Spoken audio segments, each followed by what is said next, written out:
ಹಬ್ಬಗಳಲ್ಲಿ ಪೂಜೆಗೆ ಅಂತ ಕಳಸ ಇಟ್ಟು ಕಳಸಕ್ಕೆ ಕಾಯಿ ಇಡ್ತೀವಿ. ಪೂಜೆ ಎಲ್ಲ ಆದ ನಂತರ ಆ ಕಾಯಿನ ಏನು ಮಾಡಬೇಕು, ಎಲ್ಲರೂ ಹೇಳೋದು ಸ್ವೀಟ್ ಮಾಡಬೇಕು ಅಂತ. ಹಾಗಾಗಿ ನಾನಿವತ್ತು ಆ ಕಾಯಿಂದ ಕಾಯಿ ಹೋಳಿಗೆನ ಮಾಡ್ಕೊಂಡಿದ್ದೀನಿ. ತುಂಬಾ ಈಸಿಯಾಗಿ ಕಾಯಿ ಹೋಳಿಗೆ ಹೇಗೆ ಮಾಡೋದು ಅಂತ ತಿಳಿಸ್ಕೊಡ್ತೀನಿ. ಹಾಗೆ ಕಾಯಿನ ತುರಿದು ಇಟ್ಕೊಂಡಿದ್ದೀನಿ. ಬಿಳಿಗಿರಬೇಕು, ಕಪ್ಪುಗಿರೋದನ್ನೆಲ್ಲ ಹಾಕಬಾರ್ದು. ಅದನ್ನೀಗ ಜಾರ್ಗೆ ಸೇರಿಸ್ಕೊಂಡು ಅದ್ರ ಜೊತೆ 2 ಟೇಬಲ್ ಸ್ಪೂನ್ ಅಕ್ಕಿನ ಅರ್ಧ ಗಂಟೆ ಮುಂಚೆ ನೆನೆಸಿಟ್ಕೊಂಡಿದ್ದೆ. ಈ ರೀತಿ ಅಕ್ಕಿ ಸೇರಿಸೋದ್ರಿಂದ ಹೂರಣ ಗಟ್ಟಿ ಬರುತ್ತೆ. ಯಾಕಂದರೆ ಬರೀ ತೆಂಗಿನಕಾಯಿ ಹಾಕೋದ್ರಿಂದ ಹೂರಣ ಸ್ವಲ್ಪ ತೆಳು ಅನಿಸುತ್ತೆ. ಈ ರೀತಿ ಅಕ್ಕಿ ಹಾಕ್ಕೊಂಡ್ರೆ ಹೂರಣ ಸ್ವಲ್ಪ ಗಟ್ಟಿಯಾಗಿ ಒಬ್ಬಟ್ಟು ತಟ್ಟೋದಕ್ಕೆ ತುಂಬಾ ಚೆನ್ನಾಗಿ ಬರುತ್ತೆ ಅಂತ ಕಾಯಿ ಹಾಕ್ಕೊಂಡು ನೀರು ಹಾಕದೆ ಈ ರೀತಿ ನೈಸಾಗಿ ರುಬ್ಬಿ ರೆಡಿ ಮಾಡ್ಕೊಂಡಿದ್ದೀನಿ. ಅದನ್ನೀಗ ಒಂದು ದಪ್ಪ ತಳದ ಪಾತ್ರೆಗೆ ಹಾಕ್ಕೋಬೇಕು. ತೆಳುಗಿರೋ ಪಾತ್ರೆಗೆ ಹಾಕ್ಕೊಂಡ್ರೆ ತೆಂಗಿನಕಾಯಿ ಆಗಿರೋದ್ರಿಂದ ಬೇಗ ತಳ ಸೀದ್ಬಿಡುತ್ತೆ. ಹಾಗಾಗಿ ಸ್ವಲ್ಪ ದಪ್ಪ ತಳ ಇರೋವಂಥ ಪಾತ್ರೆಗೆ ಹಾಕ್ಕೊಳ್ಳಿ. ನಾನಿಲ್ಲಿ 2 ಕಾಯಿಯಿಂದ ಮಾಡ್ತಾ ಇದ್ದೀನಿ. ಜಾರ್ಗೆ ಸ್ವಲ್ಪನೇ ಕಾಯಿನ ಸೇರಿಸ್ಕೊಂಡು ರುಬ್ಕೊಳ್ಳಿ. ಯಾಕಂದರೆ ನೀರು ಸೇರಿಸ್ಕೊಳ್ಳಲ್ಲ ಅಲ್ವಾ, ರುಬ್ಬಲ್ಲ. ಹಾಗಾಗಿ ಸ್ವಲ್ಪನೇ ಹಾಕ್ಕೊಂಡ್ರೆ ಚೆನ್ನಾಗಿ ನೈಸಾಗಿ ರುಬ್ಕೋಬೋದು. ಎಲ್ಲನೂ ಇದೇ ರೀತಿ ರುಬ್ಕೊಂಡು ಪಾತ್ರೆಗೆ ಸೇರಿಸ್ಕೊಂಡಿದ್ದೀನಿ. ಇವಾಗ ಇದಕ್ಕೆ 2 ಕಪ್ಪು ತೆಂಗಿನಕಾಯಿ ತುರಿನ ಸೇರಿಸ್ಕೊಂಡಿದ್ದೆ ಅಲ್ವಾ, ನಾನಿಲ್ಲಿ 3/4 ಕಪ್ಪು ಬೆಲ್ಲನ ತಗೊಂಡಿದ್ದೀನಿ. ಇನ್ನು ಜಾಸ್ತಿ ಸ್ವೀಟ್ ಇಷ್ಟಪಡೋರು 1 ಕಪ್ ಬೆಲ್ಲನ ಸೇರಿಸ್ಕೊಳ್ಳಿ. ನಾವು ಮೀಡಿಯಮ್ ಸ್ವೀಟ್ ತಿನ್ನೋದು, ಹಾಗಾಗಿ 3/4 ಕಪ್ಪು ಬೆಲ್ಲನ ಸೇರಿಸ್ಕೊಂಡಿದ್ದೀನಿ. ನೀಟಾಗಿ ಈಗ ತಿರುಗಿಸ್ಕೋಬೇಕು. ಬೆಲ್ಲ ಎಲ್ಲ ಕರಗಿ ಸ್ವಲ್ಪ ನೀರು ಥರ ಆಗುತ್ತೆ. ಆ ನೀರಿನ ಅಂಶ ಎಲ್ಲ ಕಮ್ಮಿಯಾಗಿ ಹೂರಣ ಗಟ್ಟಿ ಆಗುತ್ತೆ. ಅಲ್ಲಿವರೆಗೂ ಈ ರೀತಿ ಕೈ ಆಡ್ತಾ ಬೇಯಿಸ್ಕೋಬೇಕು. ತಿರ್ಗಿಸ್ಕೊಳ್ತಾನೆ ಇರಬೇಕು. ನೀವು ತಿರ್ಗಿಸ್ಲಿಲ್ಲ ಅಂದರೆ ತಳ ಸೀದಂಗೆ ಆಗ್ಬಿಡುತ್ತೆ. ಇವಾಗ ನೋಡಿ 3/4 ಭಾಗ ಬೆಲ್ಲ ಕರಗಿದೆ. ಕಾಯಿ ಹೋಳಿಗೆಗೆ ಕಾಯಿನ ನುಣ್ಣಗೆ ರುಬ್ಕೊಂಡ್ರೆ ಟೇಸ್ಟ್ ಬರೋದು. ತರ್ತರಿಯಾಗೆಲ್ಲ ರುಬ್ಬಿದ್ರೆ ಅಷ್ಟು ರುಚಿ ಬರಲ್ಲ. ಇವಾಗ ನೋಡಿ ಬೆಲ್ಲ ಎಲ್ಲ ಕಂಪ್ಲೀಟಾಗಿ ಕರಗಿದೆ. ಸ್ವಲ್ಪ ತಳ ಬಿಡ್ತಾ ಇದೆ. ಇದನ್ನ ಹಾಕಬೇಕು. ಕೈನ ಒದ್ದೆ ಮಾಡಿಕೊಂಡು ಕೈಯಿಂದ ಮುಟ್ಟಿದ್ರೆ ಕೈಗೆ ಅಂಟಬಾರ್ದು.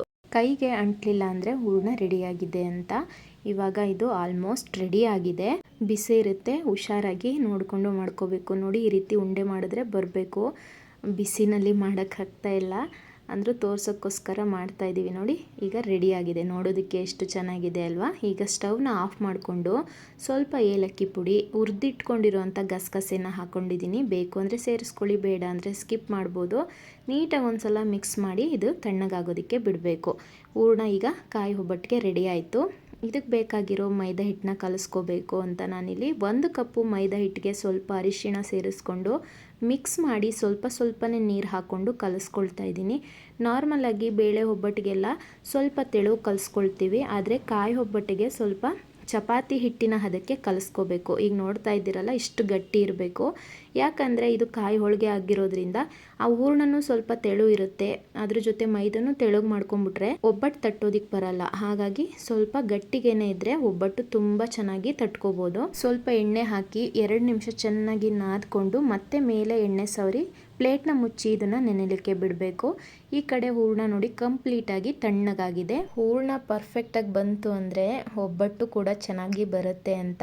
ಹಾಗಾಗಿ ನಾನು ಹೇಳ್ಕೊಟ್ಟಿರೋ ಪ್ರತಿ ಸ್ಟೆಪ್ನ ಫಾಲೋ ಮಾಡಿ. ನೀವು ಫಸ್ಟ್ ಟೈಮ್ ಮಾಡ್ತಿದ್ರು ಕಾಯಿ ಒಬ್ಬಟ್ಟು ತುಂಬಾ ಚೆನ್ನಾಗಿ ಬರುತ್ತೆ. ಇವಾಗ ನಾನು ಹೂರಣನ ಉಂಡೆ ಮಾಡಿ ಇಟ್ಕೊಂಡಿದ್ದೀನಿ.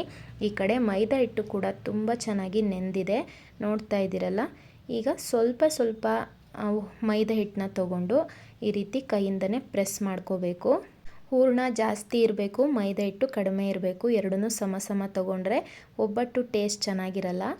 ಮೈದಾ ಹಿಟ್ಟು ಕಮ್ಮಿ, ಹೂರಣ ಜಾಸ್ತಿ ಇದ್ರೇ ಒಬ್ಬಟ್ಟು ರುಚಿ ಬರೋದು. ಇವಾಗ ನೋಡಿ ಈ ರೀತಿ ಫಿಲ್ ಮಾಡ್ಕೊಳ್ತಾ ಇದ್ದೀನಿ. ಎಷ್ಟು ಚೆನ್ನಾಗಿ ಬರ್ತಿದೆ ಅಲ್ವಾ. ಮೈದಾ ಹಿಟ್ಟು ಕೂಡ ಚೆನ್ನಾಗಿ ನೆಂದಿದೆ. ಈಗ ನೀಟಾಗಿ ಉಂಡೆ ಮಾಡಿಕೊಂಡು ಇದನ್ನು ಕೈಯಿಂದನೇ ತಟ್ಬೋದು. ನಿಮಗೆ ಯಾವ ಥರ ಅನುಕೂಲ ಆಗುತ್ತೆ ಆ ಥರ ಮಾಡ್ಕೊಳ್ಳಿ. ನನಗೆ ಈ ರೀತಿ ಮಾಡೋದು ತುಂಬಾ ಈಸಿ. ಎಣ್ಣೆ ಕವರ್ ಇರುತ್ತಲ್ಲ, ಅದನ್ನು ಕಟ್ ಮಾಡಿ ಅದ್ರ ಮೇಲೆ ಸ್ವಲ್ಪ ಎಣ್ಣೆನ ಸವರಿ ಈ ರೀತಿ ಕೈಯಿಂದ ಪ್ರೆಸ್ ಮಾಡೋದು ಅಷ್ಟೇ. ನೋಡ್ತಾ ಇದ್ದೀರಲ್ಲ ಎಷ್ಟು ಈಸಿಯಾಗಿ ಬರ್ತಾ ಇದೆ ಅಂತ.